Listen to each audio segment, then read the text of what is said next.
আসসালামু আলাইকুম।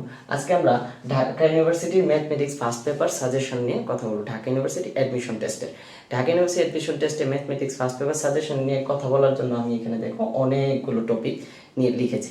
এই টপিকগুলো আসলে আমি ঢাকা ইউনিভার্সিটির অ্যাডমিশন টেস্টের যে কোয়েশ্চেন ব্যাংকটা আছে সেটা থেকে কালেক্ট করেছি।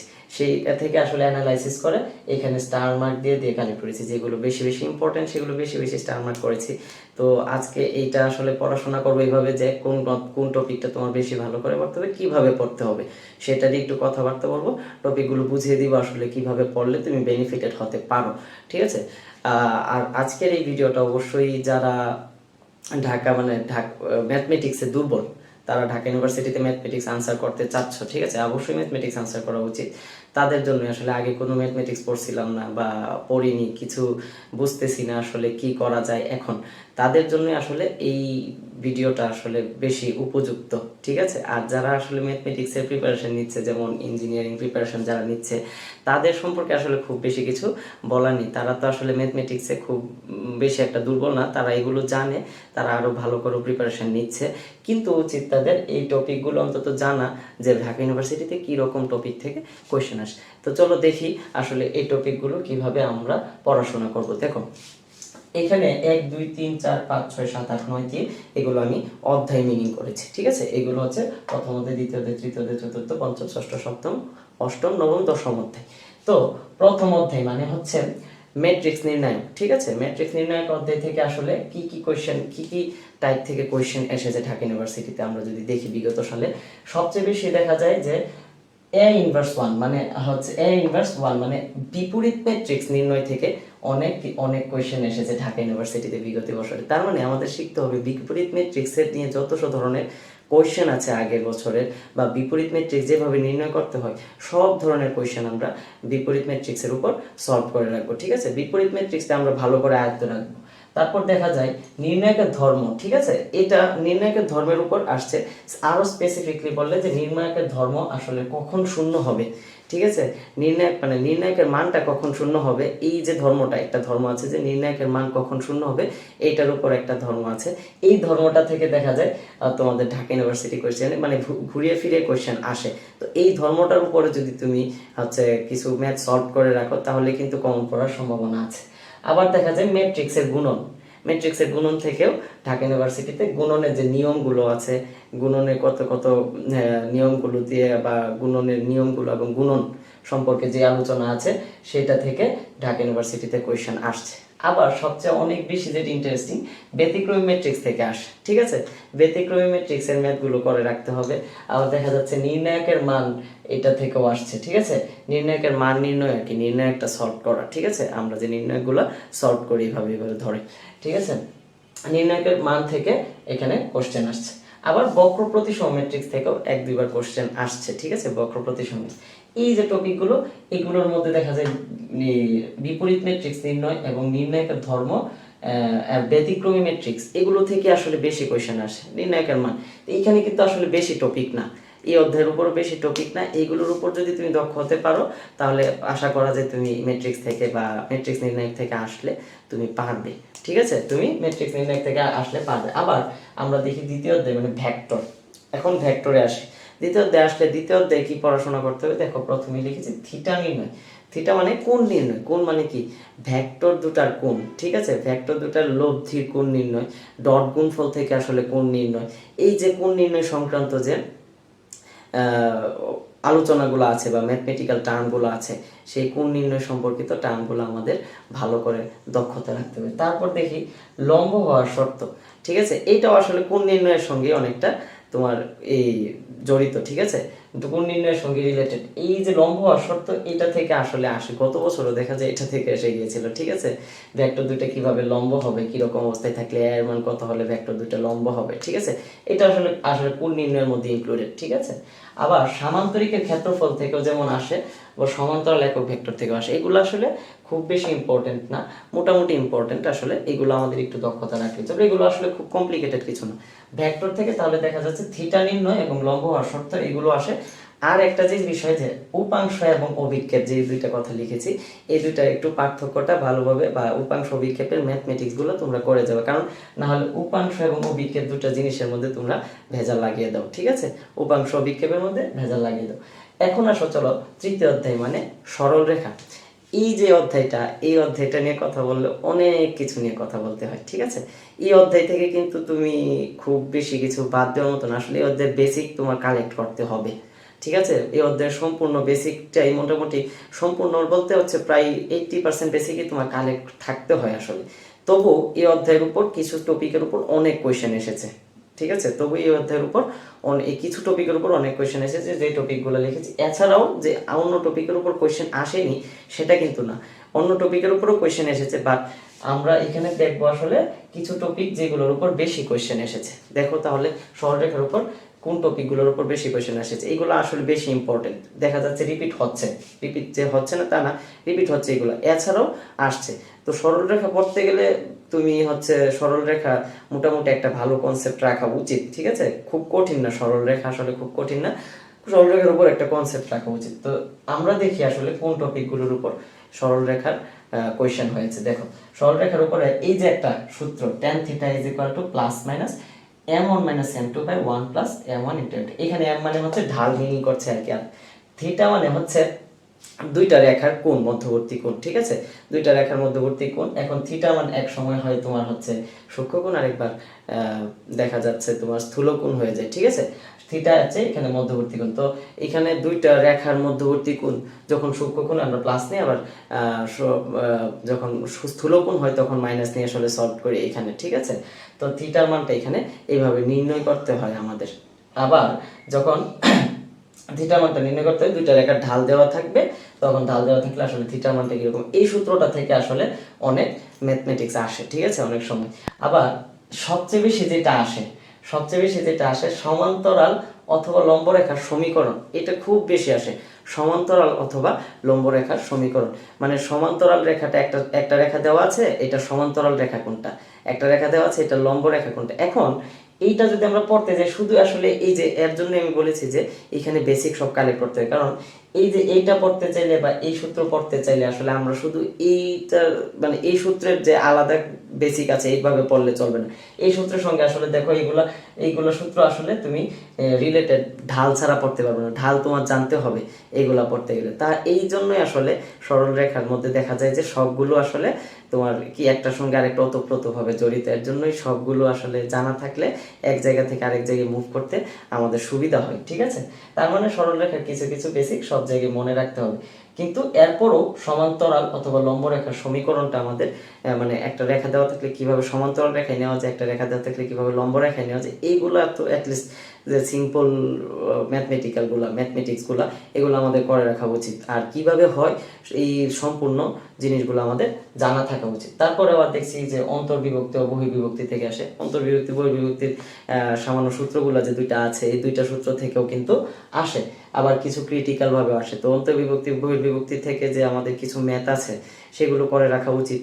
আবার ত্রিভুজের ক্ষেত্রফল সম্পর্কিত, এটা কিন্তু একটা খুব ইউনিক একটা জিনিস, এটা খুব সহজে আসলে, কারণ ত্রিভুজের ক্ষেত্রফল থেকে যেভাবে আসে দেখা যায় একটা শর্টকাট দিয়ে করা যায়। আমাদের এই ত্রিভুজের ক্ষেত্রফল থেকে যে ম্যাথমেটিক্স গুলো আসে, ত্রিভুজের ক্ষেত্রফল নির্ণয় আমরা যেভাবে করি, এই বেসিক গুলো আমাদের কালেক্ট করে রাখতে হবে। আবার পরবর্তীতে দেখি যে এই যে অক্ষদ্বয়কে ছেদকারী যে সমীকরণ, অক্ষদ্বয়কে ছেদ করে যে সমীকরণটা, এই সমীকরণটা থেকেও আসে, আবার ঢাল থেকেও আসে। তো সরল রেখা থেকে এইভাবে যদি একটু এই টপিকগুলোর উপর একটু প্রিপারেশন নেওয়া যায়, এই টপিকগুলোর সঙ্গে যেগুলো রিলেটেড সেগুলো যদি এগুলোর মধ্যে এনে ইনক্লুডেড করে প্রিপারেশন নেওয়া যায়, আশা করা যায় ভালো হবে। ঠিক আছে, তারপর চতুর্থ অধ্যায়ে আসি, দেখি চতুর্থ অধ্যায়ে কি এসেছে। চতুর্থ অধ্যায় মানে বৃত্ত। এখন আমাদের দেখবো বৃত্ত থেকে কি এসেছে। দেখো বৃত্ত থেকে সবচেয়ে ইম্পর্টেন্ট স্পর্শক সম্পর্কিত, স্পর্শক সম্পর্কিত যত, যেমন এত রেখার এত স্পর্শক রেখার বৃত্তের সমীকরণ। ঠিক আছে, এত স্পর্শক রেখার বৃত্তের সমীকরণ, বা এত স্পর্শক রেখা বা এত কেন্দ্র বিশিষ্ট বৃত্তের সমীকরণ। স্পর্শকটাই বেশি ইম্পর্টেন্ট, আবার কেন্দ্র বিশিষ্ট বৃত্তের সমীকরণগুলো ইম্পর্টেন্ট। তো এখানে বৃত্তের সমীকরণের ক্ষেত্রে দেখা যায় স্পর্শক এবং স্পর্শক রেখাও আসে। বৃত্তের সমীকরণ যেমনে চায় আবার স্পর্শকের সমীকরণ হচ্ছে। তো স্পর্শক সম্পর্কিত যে বৃত্তের মধ্যে যে স্পর্শক সম্পর্কিত আলোচনা আছে সেই সম্পর্কিত আলোচনা সবটা আমাদের কমপ্লিট রাখতে হবে। স্পর্শক সম্পর্কিত আলোচনা সবটা কমপ্লিট রাখতে হবে। তারপর দেখো কেন্দ্র নির্ণয়, এটা খুবই সিম্পল, যে বৃত্তের একটা সমীকরণ দেওয়া থাকে এইভাবে কেন্দ্র নির্ণয় করা যায়। আবার ব্যাসের দুইটা বিন্দু দেওয়া থাকে বৃত্তের, তখন কেন্দ্র কোনটা, মধ্যবিন্দু, ঠিক আছে। তখন আবার সরল রেখার বেসিক লাগে। তার মানে যতভাবে বৃত্তের কেন্দ্র নির্ণয় করা যায় আমরা ওই কেন্দ্র নির্ণয়গুলো শিখবো। দেখা যায় কেন্দ্র নির্ণয় থেকেও এমসিকিউ চলে আসে, ঠিক আছে। এক্স ও ওয়াই অক্ষ স্পর্শক হলো, এই যে এটাও কিন্তু স্পর্শকেরই।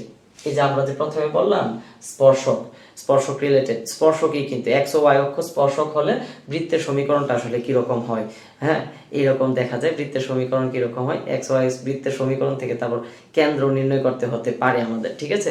তো এইগুলো যদি আসলে মিলিয়ে প্রিপারেশন নেওয়া যায় তখন দেখবে তুমি এটা থেকে এটা চলে আসতে পারছো, এটা থেকে ওইটাই চলে যেতে পারছো, এক জায়গা থেকে আরেক জায়গায় মুভ করতে পারছো। আচ্ছা, তৃতীয় চতুর্থ অধ্যায়টা আসলে এরকমই কিছুটা, কিন্তু পরের অধ্যায়গুলো আসলে মানে টপিকগুলো কিছুটা ইউনিক, এতটা অন্যগুলোর সাথে খুব একটা রিলেটেড না, ঠিক আছে।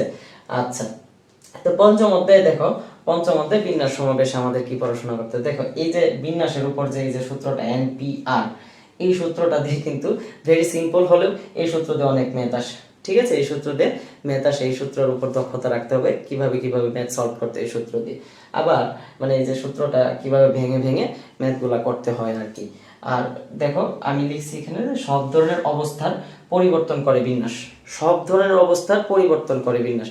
মানে এখানে তোমার এটা বোঝাচ্ছে এটাই যে তো আমরা শিখেছিলাম হয়তো বা যারা একটু পড়াশোনা করেছি যে ম্যাথমেটিক্সে যে স্বরবর্ণগুলোর অবস্থান পরিবর্তন করে কিভাবে হবে, স্বরবর্ণগুলো একসঙ্গে রেখে, ব্যঞ্জন বর্ণগুলো একসঙ্গে রেখে, স্বরবর্ণগুলো সামনে রেখে, ব্যঞ্জন বর্ণগুলো পিছনে রেখে, স্বরবর্ণগুলো মাঝখানে রেখে, ঠিক আছে। আপেক্ষিক অবস্থার পরিবর্তন না করে আপেক্ষিক অবস্থার পরিবর্তন করে, এই যে তোমার সকল ধরনের অবস্থার পরিবর্তন যে আছে এইগুলো বুঝে বুঝে সব ধরনের অবস্থার পরিবর্তন করে বিন্যাস আমাদের করে রাখতে হবে, ঠিক আছে। বিন্যাসটা আমাদের আয়ত্তে রাখতে হবে, সব ধরনের অবস্থার পরিবর্তন করে। পরে আমরা যেটা দেখছি সংখ্যা সম্পর্কিত বিন্যাস সমাবেশ, সংখ্যা সম্পর্কিত কিছু বিন্যাস আছে, সমাবেশ আছে, তোমরা এগুলো আছে, তোমরা যদি কোয়েশ্চেন ব্যাংকটা উল্টাও তাহলে এগুলোর সঙ্গে আসলে টপিকগুলোর সঙ্গে মিল পেয়ে যাবে। সংখ্যা সম্পর্কিত বিন্যাস সমাবেশটা আমাদের জেনে রাখতে হবে, ঠিক আছে। তারপর যেটা সবচেয়ে সমাবেশ থেকে যেটা ইম্পর্টেন্ট, দল গঠন সমাবেশ, আমরা আসলে দল গঠনটা কিভাবে করব এই টাইপের ম্যাথগুলো আমরা বেশি বেশি করে রাখবো। আচ্ছা, আমরা দেখো তারপর ষষ্ঠ অধ্যায় যেটা, এটা থেকে আসলে আমাদের খুব বেশি একটা কিছু দরকার হয় না, যে দরকার হয় মৌলিক পর্যায়টা নির্ণয় করতে। এই দিক থেকে দেখা যায় দু একটা কোয়েশ্চেন আসে হঠাৎ মৌলিক পর্যায় কেন, মানে সাইনের টেনের কজের থাকলে কিরকম হয় মৌলিক পর্যায়। আবার ত্রিকোণমিতিক ফাংশনের মান নির্ণয় সংক্রান্ত, ত্রিকোণমিতিক ফাংশনের মান নির্ণয় সংক্রান্ত, যেমন ত্রিভুজ দেওয়া থাকে, ত্রিভুজে তোমার ভূমির মান লম্বের মান দেওয়া থাকে, অতিভুজের মান দেওয়া থাকে, এই দিক থেকে সাইনের আসলে মানটা কিরকম হয়, টেনের মানটা কিরকম হয়, অতিভুজ আর ভূমির মান দেওয়া আছে, তো কজের মান বের করতে পারবো, কজের মান বের করে আমরা আবার সাইনের মানও কেমনে বের করতে পারি। এইভাবে হচ্ছে এই ত্রিকোণমিতিক ফাংশনের মান নির্ণয় সংক্রান্ত যে সহজ ম্যাথমেটিক্সগুলো আছে এগুলো আমাদের একটু সলভ করে রাখতে হবে। তো সপ্তম অধ্যায়ে যে ত্রিকোণমিতি থেকে যেটা সবচেয়ে বেশি আসে আসলে চলকে মান বসিয়ে সমাধানটা, এটা আসলে খুবই ইম্পর্টেন্ট। চলকে মান বসিয়ে সমাধান সপ্তম মধ্যে এই যে চলকে মান বসিয়ে যে সমাধান, এই টপিকটা আয়ত্ত করতে পারলে দেখা যায় একটা এমসিকিউ পাই যায় অনেকে, ঠিক আছে। কারণ ত্রিকোণমিতির যে সমাধানগুলো আসে ওই সমাধানগুলো দেখা যায় চলকটার মধ্যে মান বসিয়ে যাচাই করলে দেখা যায় এই এমসিকিউ গুলা কারেক্ট হয়ে যায়। এগুলো আসলে শর্টকাট টেকনিক বললেও চলে, ঠিক আছে। এটা শর্টকাট একটা টেকনিক বললেও চলে। চলকে মান বসিয়ে সমাধান সহজে, ত্রিকোণমিতিক ফাংশনগুলো যেগুলো আমরা বড় করে ক্যালকুলেশন করতাম এগুলো একদম সহজ হয়ে যায়। যেটা করতে 2 মিনিট লাগতো এটা দেখা যায় আমাদের 30 সেকেন্ডও লাগে না, হয়ে যায়। এই হয় চলকে মান বসিয়ে সমাধান যেটা, ঠিক আছে। তারপর আমি লিখেছি দেখো টেন ফাংশন সম্পর্কিত সকল সমাধান। এই যে ত্রিকোণমিতির উপরে যে টেন ফাংশন সম্পর্কিত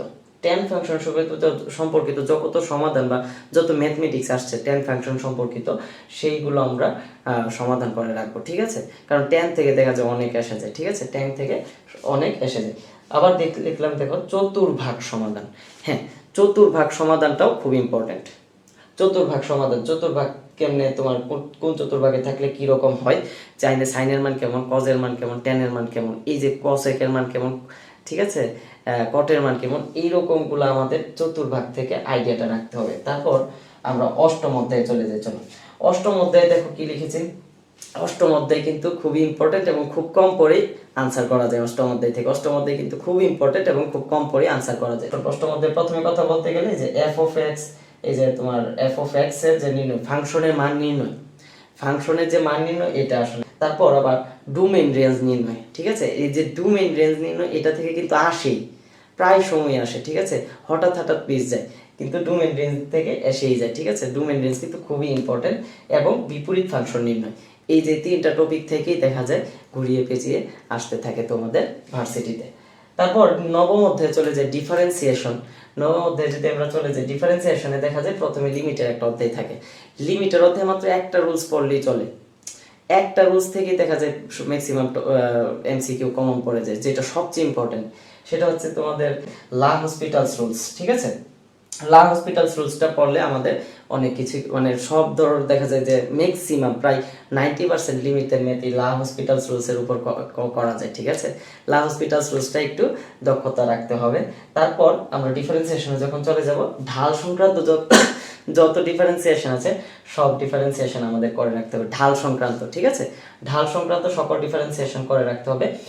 আর যেটা করে রাখতে হবে ডিফারেন্সিয়েশন, যে কোনো একটা তোমার সমীকরণের বা ফাংশনের ডিফারেন্সিয়েশনগুলো আমাদের পারতে হবে, ঠিক আছে। যে কোনো ফাংশনের সমীকরণের ডিফারেন্সিয়েশন করে রাখতে হবে, ঠিক আছে। এটা হচ্ছে আমাদের খুবই ইম্পর্টেন্ট ডিফারেন্সিয়েশনের ক্ষেত্রে। D y by t x is equal to what নির্ণয় আমি লিখেছি এখানে। আসলে এইটাই বোঝাচ্ছে যে যে কোনো ফাংশনের বা সমীকরণের ডিফারেন্সিয়েশনটা আমাদের নির্ণয় রাখতে হবে। তারপর দশম অধ্যায় মানে হচ্ছে ইন্টিগ্রেশন। ইন্টিগ্রেশনের ক্ষেত্রে কি কি ইম্পর্টেন্ট, প্রথমে লিখেছি ক্ষেত্রফল সংক্রান্ত। এই যে ক্ষেত্রফল সংক্রান্ত থেকে কিন্তু গত বছরও কোশ্চেন এসেছে, রিটেনে কোশ্চেন এসেছে। ক্ষেত্রফল সংক্রান্ত কিন্তু রিটেনের জন্য যেমন ইম্পর্টেন্ট, এমসিকিউ এর জন্য ইম্পর্টেন্ট। ক্ষেত্রফল সম্পর্কিত এমসিকিউ এর জন্য তোমার কিছু শর্টকাট আছে, এইগুলো তোমরা দক্ষতা রাখবা। কারণ বড়ভাবে করতে গেলে এমসিকিউ এর জন্য দেখা যায় পারা যায় না, ঠিক আছে। বড়ভাবে দক্ষতা রাখবা কেন, রিটেনের জন্য। তারপর দেখা যায় ই টু দি পাওয়ার এক্স বা e to the power inverse x বা e to the power minus x, যেটা ই ইনভার্স এক্স, ই এর function e to the power x এর ফাংশন থেকে অনেক ইন্টিগ্রেশন চলে আসে ঢাকা ইউনিভার্সিটিতে, এটা খুবই ইম্পর্টেন্ট। আবার দেখা যায় এই যে সূত্রটা তোমার আপার লিমিট এ থাকবে, লোয়ার লিমিট বি থাকবে, তারপর f of x f dash x d x what is equal to what, ঠিক আছে, ইন্টিগ্রেশন। এই যে এই সূত্রটার উপর অনেক তোমার ম্যাথ চলে আসে। তারপর লং সংক্রান্ত যে ইন্টিগ্রেশনগুলো আছে সেগুলোর উপরও অনেক ম্যাথ চলে আসে। লং সংক্রান্ত যত ইন্টিগ্রেশন আছে আমাদের করে রাখতে হবে। আবার এই যে সূত্রটা দেখতেছো মডুলাসের ভিতরে এক্স প্লাস সি, আপার লিমিটে এ লোয়ার লিমিটে বি আছে, এই সূত্রটা থেকেও ম্যাথ চলে আসে। তারপর লিখেছি দেখো ধরনী ইন্টিগ্রেশন। এই বিষয়টা আসলে কি, ধরনী ইন্টিগ্রেশন মানে বিষয়টা কি, ধরনী ইন্টিগ্রেশন মানে যে আমরা অনেক কিছু দেখবা যে একাধিক ফাংশন দেওয়া থাকলে তখন একটা ফাংশন ধরে নিয়ে ইন্টিগ্রেশন করি। ওই রিলেটেড যে ইন্টিগ্রেশনগুলো আমরা ওইগুলো সলভ করার চেষ্টা রাখবো। তো এই আমরা টপিকগুলো কালেক্ট করলাম, টপিকগুলো নিয়ে এখানে তোমাদের সাজিয়ে বোর্ডে লিখলাম। এই টপিকগুলোর উপর তোমাদের উচিত আসলে পড়াশোনা করা। এই টপিকগুলো থেকে দেখা যায় অনেক কোয়েশ্চেন চলে আসে। তোমরা আসলে যদি আমার কথা বিশ্বাস করার দরকার নেই, তোমরা আসলে কোয়েশ্চেন ব্যাংকটা নিয়ে বসো, দেখো যে এই টপিকগুলোর সঙ্গে মিলে কিনা ঢাকা ভার্সিটির আগের বছরের কোয়েশ্চেনগুলো, ঠিক আছে। তো তোমরা এই টপিকগুলোর উপর পড়াশোনা করো, দেখো ইনশাল্লাহ ম্যাথমেটিক্স একটা ভালো কনফিডেন্স নিয়ে পরীক্ষায় যেতে পারবো। আজকে এই পর্যন্তই থাকলো, আল্লাহ হাফেজ।